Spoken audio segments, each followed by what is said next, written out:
Hey guys, welcome back to brand new Homeowner Association stories. In this video an entitled HOA leaked members of their association park in my private warehouse and I ended up needing to teach them a lesson. Here is what happened. Let's dive right into the video.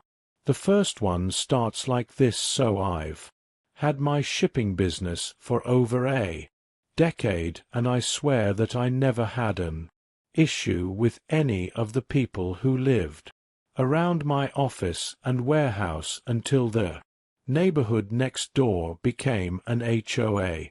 This is the story of how the Joe thought they were entitled to my parking lot because it was next to a building they owned. I do want to share the lay of the land that my business is on, though if you're looking at it from left to right, there's a small office connected to a large warehouse where all of the packing is completed and shipments are collected to be sent out. Behind the warehouse is where I have my trucks and vans parked. The area from the office to about 100 feet to the side of the warehouse as a parking lot. It extends in the back of the warehouse as well, but that section is blocked off by a gate that only people with badges can enter so they can park their truck or van. I hope that makes sense now. So on with the story. The issue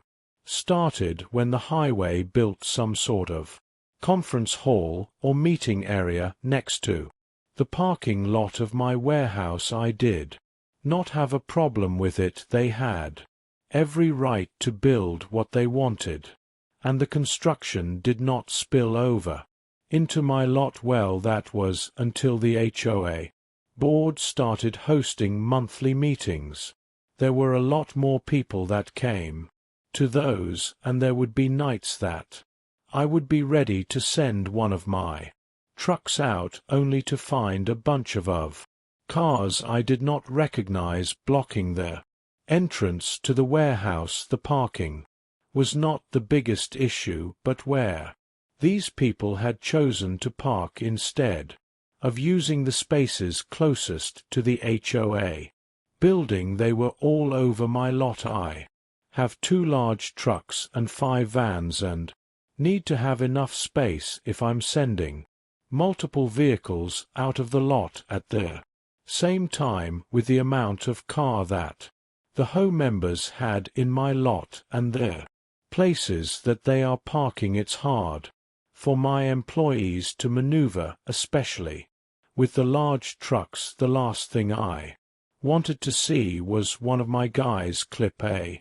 car while they were trying to get out of the lot. I did try to be polite about this whole situation, though there were already signs in my lot about unauthorized vehicles being parked there, and how this was private property. I let things slide the first 2 times, hoping someone would realize the signs meant them. I had not put up a warning about any fines that would be incurred, but one sign did mention that I would have a vehicle tow if it was trespassing. The 3rd month had me coming into the HOA meeting they were having and just letting everyone know that the parking lot next to the building was for my company and not for the building.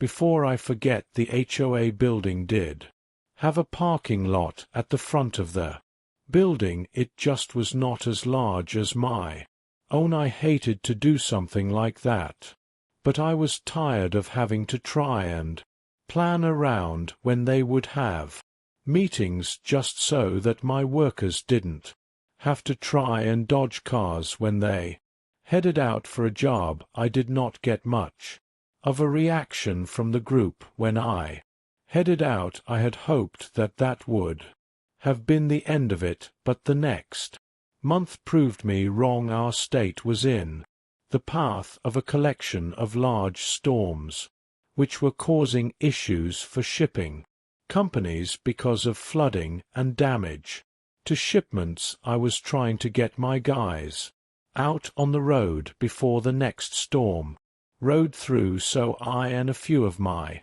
employees went to the warehouse to grab whatever needed to be shipped out so we could load it onto a truck. When we got to the warehouse, I noticed that there was still a lot of cars parked in the lot, but I figured I would deal with them later. Time was of essence here. The door to the warehouse, which is like a large garage door, was open halfway though, and a half-dozen cars were parked inside the building, blocking any way for the truck driver to pull in, so me and my guys could load up what we could. Someone from the Homeowner Association had found a way to open up the door so that a few cars could stay out of the rain. Inside of my warehouse I was seething, seeing as I wouldn't be able to get anything loaded into a truck before the cars moved. Also the fact that someone had knowingly come onto my property and went into one of my buildings without permission was unacceptable. Really, who would do something like that? I don't care if it's storming. You would ask someone if you could use their warehouse as a makeshift garage. I decided that enough was enough and called up a nearby towing company, letting them know that I had about 20 cars on my property that needed to be towed. Then the trucks came, and they worked pretty quickly, removing each and every one of the cars that the H members owned off of my property, and by the time they were done it was beginning to storm again, and I didn't want to risk my employees getting on the road in rough weather, so we closed up for the night. I made sure to lock up the warehouse extra tight just in case. The next morning I got a call from the police department asking if I was aware of vehicles that had been stolen close to my property, and I asked the officer on the phone for a description, and he listed of the cars that I towed away. I explained the situation to the officer, letting him know that the cars were parked on my lot without permission, and that I had spoken to the owners previously, and that I had clear signage that indicated that cars not authorized to park in my lot would be towed. The officer thanked me for clarifying, and I gave him the number of the towing company so he knew where the cars were and could pass the information on to the owners. For about a week I didn't hear anything more from the tow company or the police, so I figured that the HOA members had gotten their cars back and that they learned their lesson. Instead, I got a call from the head of the HOA who said that she would be taking me to court in order to cover the cost of getting all 20 cars back from the tow company. I reminded her that those cars were parked on my property, not hers, so she would not have much standing in court. She then pulled out some excuse that the HOA's property did extend onto my company lot and that I had no right to remove the cars. I told her that I would counter-sue and hung up with her, and then put in the number for my company's lawyer. I had decided that I wanted to counter-sue for the business that I lost because their cars were in the way of my trucks and the money that I paid to have the cars tow. My lawyer told me to collect everything I had from the times that the H members had parked in my lodge. I had not taken a lot of pictures, but I did take pictures of the cars in my warehouse the day that the cars were towed, if only to show that the cars were in a place that could be considered trespassing. I grabbed the planning blueprints for the warehouse That showed where my property line ended, since the HOA insisted that they owned a part of my parking lot. I took pictures of the signs that I had up and around my lot along with the receipts showing when I purchased them. It took a few months to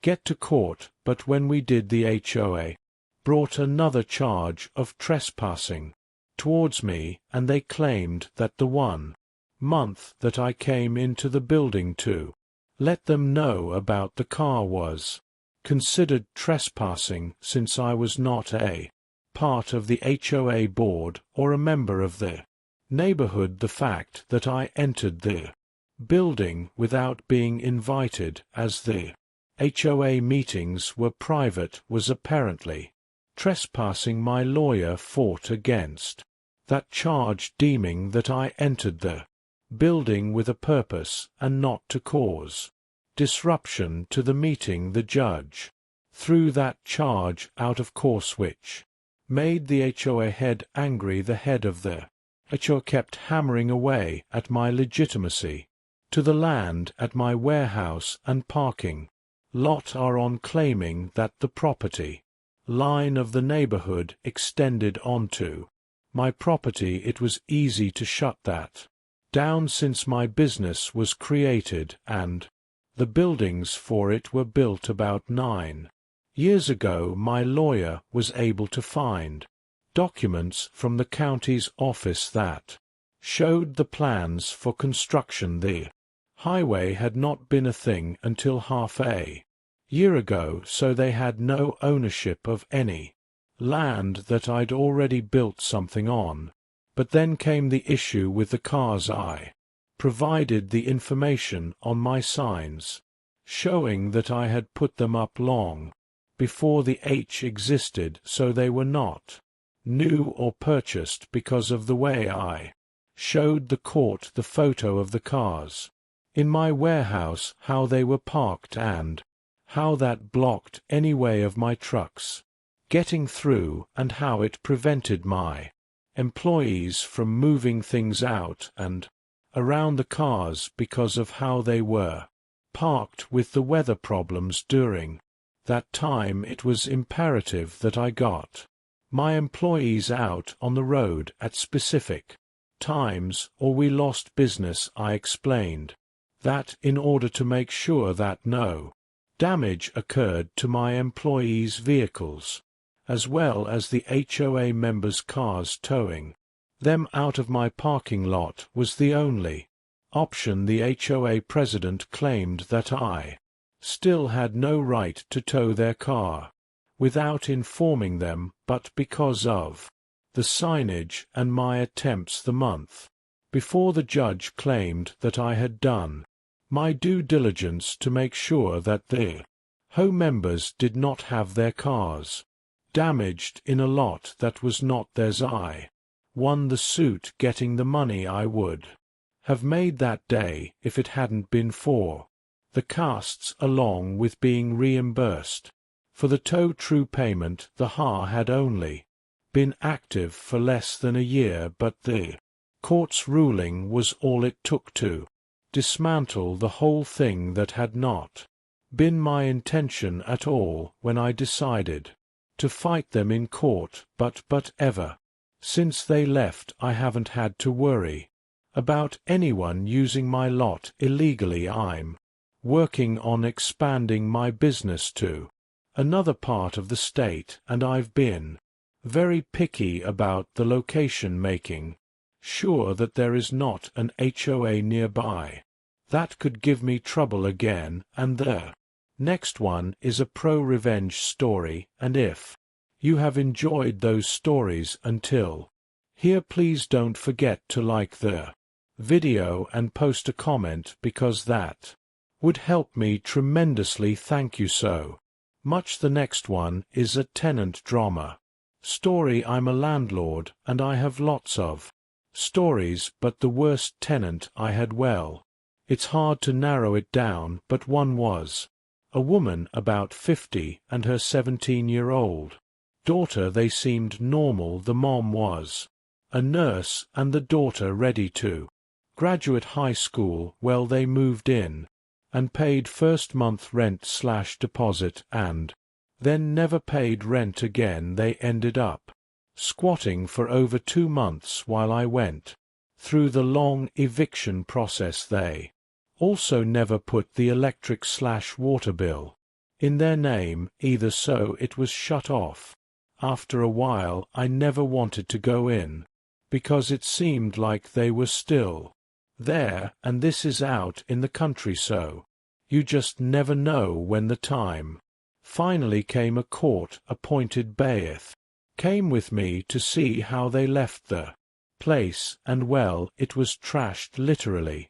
Smelled worse than dead animals in a dumpster. There were several heavy bags of cat crap and kitty litter from a cat they snuck in. There was food left out everywhere and dishes overflowing in the sink. The dishwater was ratchet. The boy walked over by the fridge and I could see him looking at the liquids from the freezer dripping down out onto the floor. I said, "Don't you open that." He put his hands up and said, "I'm not allowed to touch anything. We went through so much junk left behind: couches, TV stands, DVDs. The bathroom was disgusting, and the worst part was the low water levels with cloudy dark liquid inside the toilet." I quickly moved on. I went in the mom's bedroom, and there wasn't much in there. I was surprised that she just left some clothes on the floor. The closet door was swung open, so I shut it behind. It was a pair of jeans. I carefully picked them up at the edge to throw them in the pile of other clothes, only to see from the back that they had been pooped in. She was a big woman, and those were some big, crappy jeans from mids right down the inside. Seem amazing though. She cleaned most of the room out, but left those for me. The BFF was still shadowing me at this point, and I was amused he was not, though, and I said, "Well, let's check the other bedroom and get the hell out of here." He nodded. Now the daughter's bedroom was very similar to the mom's, so similar in fact that, yes, you guessed it, there was a crappy pair of pink pennies in the closet. I guess these women craped themselves and were too embarrassed to take their clothes to the laundromat since the water was off, so the alternative was to leave it for me to find. I wonder if they both crap themselves the same day. Maybe a bad meal. I was kind of laughing while taking pictures at this point. I mean, it sucked that I had to clean up all this stuff, but it was still funny nonetheless. The guy said that's as bad as he's ever experienced. Fortunately, there were very little bugs. Unfortunately, neither occupant was ever tracked down. It was summer, so the girl was graduated and disappeared. The mom was no longer a nurse at the same hospital before they vanished. They owed over $3,000 in bills and thousands more in damages. I took pictures and will try to find them. I hope to track down these women someday and serve them their court summons with pictures of their crappy drawers attached. And now let's move on to the next story. It starts like this: giant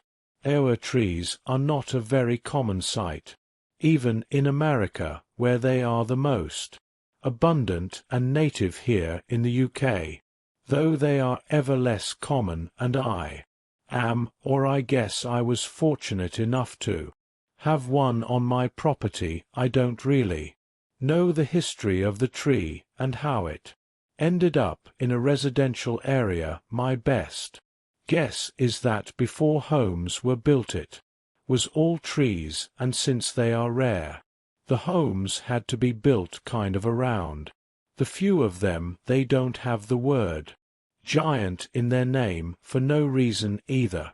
These trees are massive. I recommend looking it up after reading this to try and see for yourself. If you're a person similar to me, you might think that a giant tree is super cool. If you are like my neighbor Karen, you might think that it is horrible. She also had no bad feelings of making her ideals known and trying to make the entire thing my problem. The following is just an example of many conversations we had regarding the matter. Karen, when are you going to finally get rid of that stupid tree?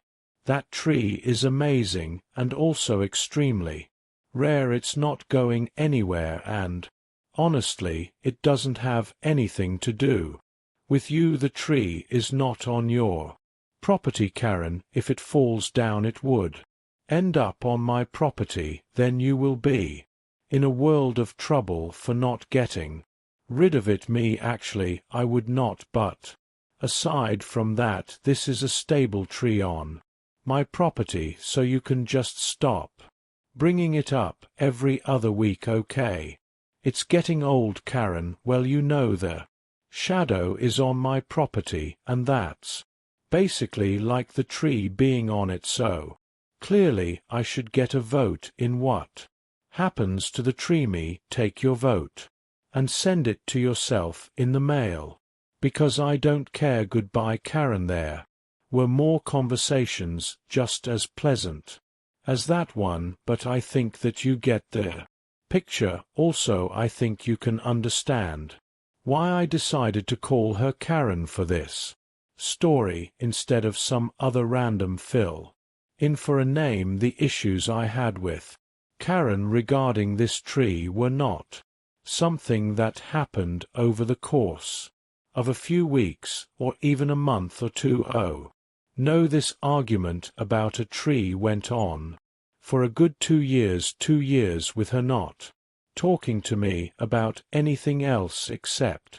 her wanting me to get the thing cut down when I was going on a vacation with my family to Germany for 2 weeks. You can imagine the joy of just being away from her. Of course, I was excited about a lot more than that, but if you ever got away from an annoying person, you know the feeling. This is not a vacation story, so I won't really go into details, but I will say that I had an amazing time and I felt great afterwards. Stress from work and home got to disappear while I was gone, and my body untense for the first time in years. That all ended when I came back to see my house crushed under the weight of my HOA tree. I looked where it was cut, and I could tell right away that it was done with a chainsaw and not some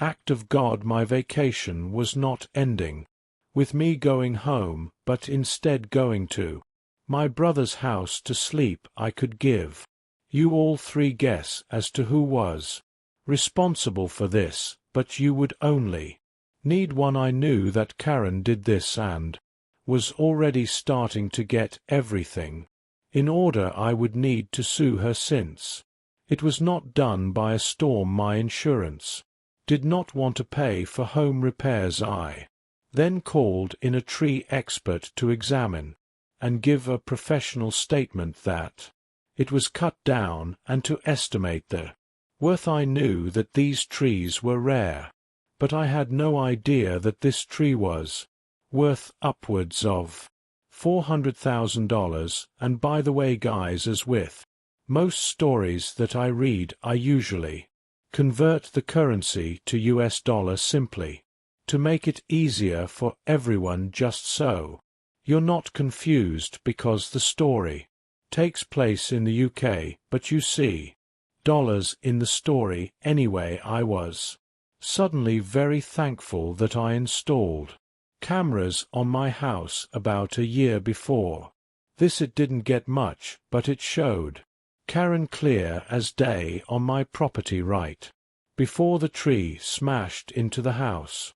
The camera broke on impact, but the Footage got saved online, so I was able to retrieve it. That was not the end of the lawsuit against Karen though, because that huge amount of money did not take into account the fact that my house was destroyed. For that I needed to get some records of what the house was worth, and it was roughly the same amount as the tree. By the time the lawsuit was getting sent to Karen, she was being sued for $850,000. I think the huge amount was an advantage for us because she was so focused on that she didn't even think to deny or defend her actions. She did not want to deal with just us and the lawyers and wanted the thing to go to court. She really thought the tree was not worth anything and would get away with paying nothing if she went to court. She talked about trees just being wood, and the idea of one kind of tree being better was just made up BS. She also said that trees are worthless and she can go and buy a sapling for $50 and it would be the same. She also sprinkled throughout where comments of the tree being a disturbance and me refusing to do anything about it. Instead she fled out, admitted to coming onto my property with hired help and trying to get rid of the tree. Then it fell on the house, which she also decided shouldn't be her responsibility. She had the nerve to say that my home should have been sturdier since I knew the big tree was on the land. Nothing she said helped, and her lawyer wanted her to shut up the entire time. She kept making it worse for herself. Also, the help that she got could not be tracked down because it was not an actual company, it was just some big she found and offered to pay in cash to help her get rid of a tree that she probably told them was on her property. I could not blame them for getting out of there. Once it fell, Karen was forced to pay me everything and would need to get rid of her assets in order to do that. This included her car, her house, and her savings. Some might see me as evil for taking everything she had, but she should not have done what she did. Her selling the house made me happy because it meant that I might get a normal neighbor and she could move far, far away from me, somewhere I would never need to see her again. My entire house had to be rebuilt, and it took a bit to find a company willing to work with that breed of tree and get it off my property. In the end, I'm happy with how my house turned out, but I do miss that giant tree giving me shade and just its beauty. It felt cool to have something special, but now that it's gone, I cannot have that anymore. A little bit of sweet, but I can just cry into my money and look into planting something else where it once stood. And here, ripe stars, I am so glad that Karen had to pay that massive fine, and I hope she never does something like this again. And the next one is another revenge story. This was actually my neighbor's revenge. So when I was 9, a new neighbor moved in across the street. They had a 9-year-old girl who had 2 pet bunnies. For 2 years everything was fine. No one had issues, and we all lived happily in our white picket fence neighborhood. Enter HO hole. Now this HO a hole lived on the other side of new neighbors. Our HOA was fairly reasonable. Don't paint your house neon pink, cut your grass, otherwise you're safe. But this HO hole was high ranking on the board and had a tendency to nitpick about stupid things. After 2 years, HO a hole had gotten bored and decided it was a problem that new neighbors had bunnies. Why, you ask? Because deep in our HOA by laws it states that you cannot have any non-domesticated pads bunnies, even though theirs had never been left outside or heard any of the kits were considered non-domesticated. HOA hole made a stink to the board and insisted that something must be done immediately.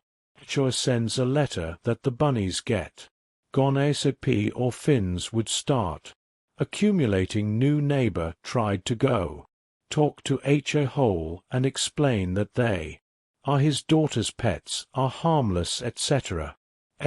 Hole wanted none of it, smirked and told his daughters to tell Bucks bye-bye.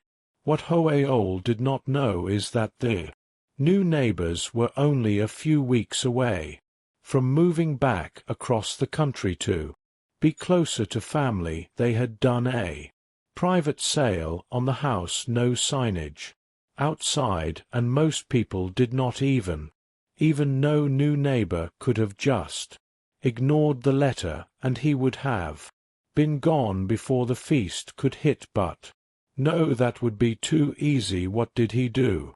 Instead, he drove to a friend's property in a rural area of town, captured 4 wild bunnies and set them loose in the neighborhood the day before he moved, and boy did those bunnies do what bunnies do. And where did they do it? In the highway Hole's backyard, where he and his wife had spent years creating a bushy, flowery oasis. Within a month or two the bunny population doubled, a few more, and it crippled within a few months. Our neighborhood was overrun. For the most part they were harmless, stayed out of the way, and added a homey feel to our yards. For HOA hole it was havoc on this beautiful yard, and he spent months petitioning that the HOA eradicate them, to no avail. 20 years later, in the neighborhood is still a bunny hideaway. HOA still lives there and has long given up on protecting his beautiful backyard from the bunnies, all because he would not leave a 9-year-old girl's pet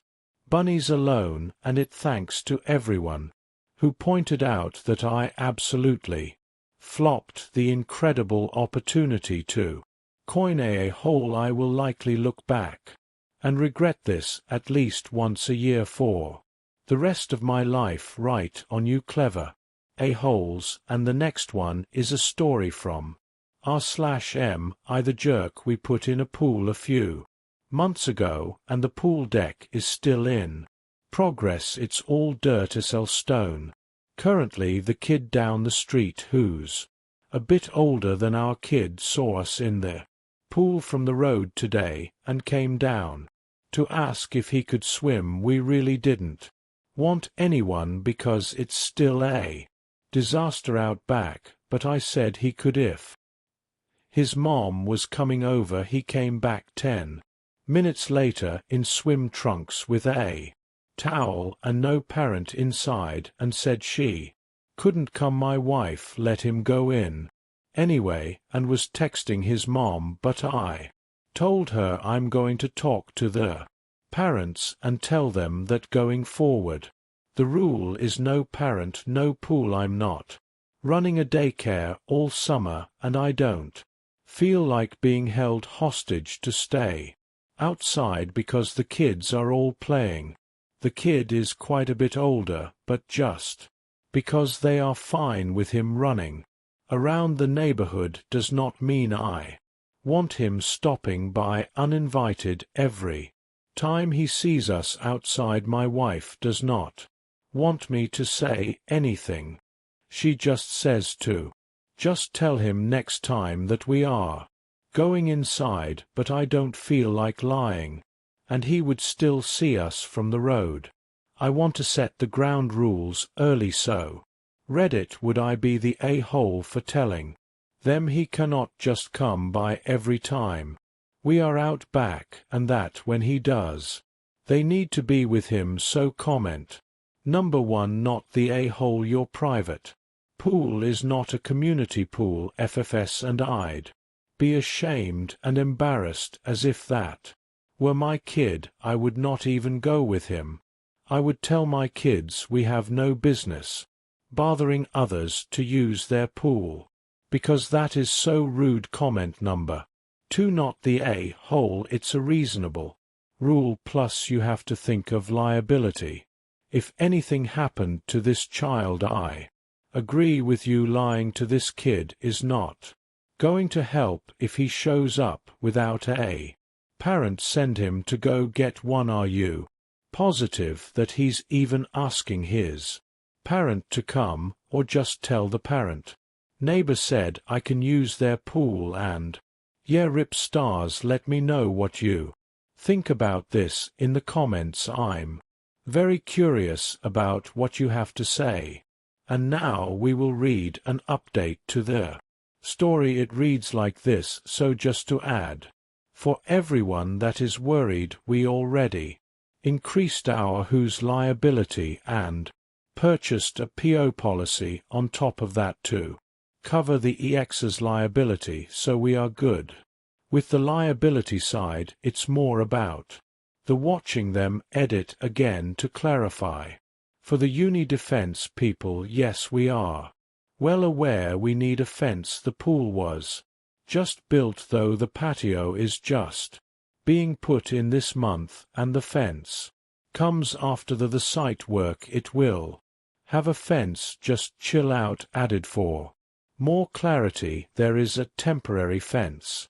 My God, stop harping on something I literally cannot make happen any faster than I can get someone out there. And yeah guys, with this we have reached the end of the video. However, if you cannot get enough of my content, please don't forget to subscribe to the channel to not miss any of my daily uploads, and also check out my podcast by searching for Ripe Stories on Spotify, Amazon, Audible, and other podcast platforms. You will often find exclusive episodes and early access to new content. Furthermore, please check out my Patreon by going to patreon.com/crashcourse.